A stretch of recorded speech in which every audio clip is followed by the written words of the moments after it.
Hello বন্ধুরা, আজকে আমি বানাতে চলেছি ঘরোয়া পদ্ধতিতে ভেজিটেবিল চপ।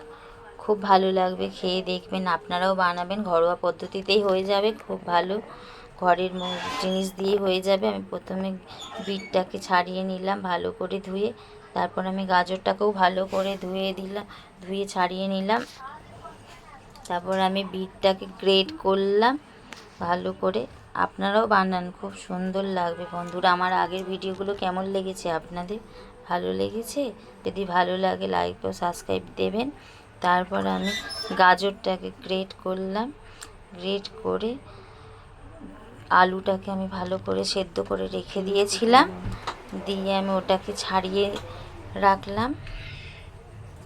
ছাড়িয়ে আমি ভালো করে মিক্স করে নিলাম বিট গাজরটাকে। তারপর আমি আলুটাকে ছাড়িয়ে ভালো করে মেশড করে নিলাম। মেশড করে নিয়ে আমি শুকনো কড়ার মধ্যে শুকনো লঙ্কা, গোটা জিরে, গোটা ধনে, গোটা মৌরি, এলাচ দিয়ে ভালো করে নেড়ে ছেড়ে নিলাম। তারপর আমি কড়ার মধ্যে তেল দিলাম, দিয়ে আমি কাঁচা লঙ্কা দিয়ে দিলাম একটু। তারপর আমি গ্রেট করা গাজর আর বিটটাকে দিয়ে দিলাম, দিয়ে ভালো করে নেড়ে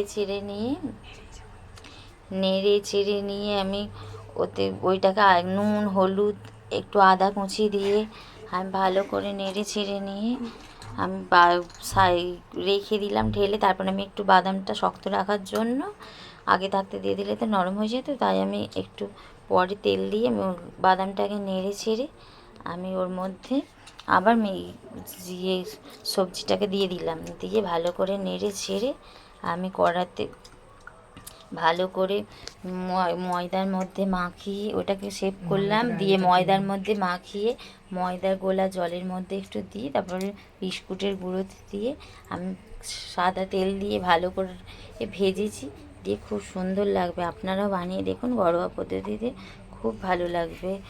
আমি ওটাকে ভালো করে সবাই খেয়েছে, আমরাও খেয়েছি, আমিও সবাইকে বাড়িতে দিয়েছি, খুব ভালো লেগেছে।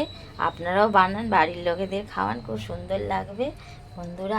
আমার ভিডিওটা যদি ভালো লাগে লাইক করবেন, সাবস্ক্রাইব দেবেন, কমেন্ট করবেন। খুব ভালো লাগছে, আমি ভিডিওটা ছাড়ছি।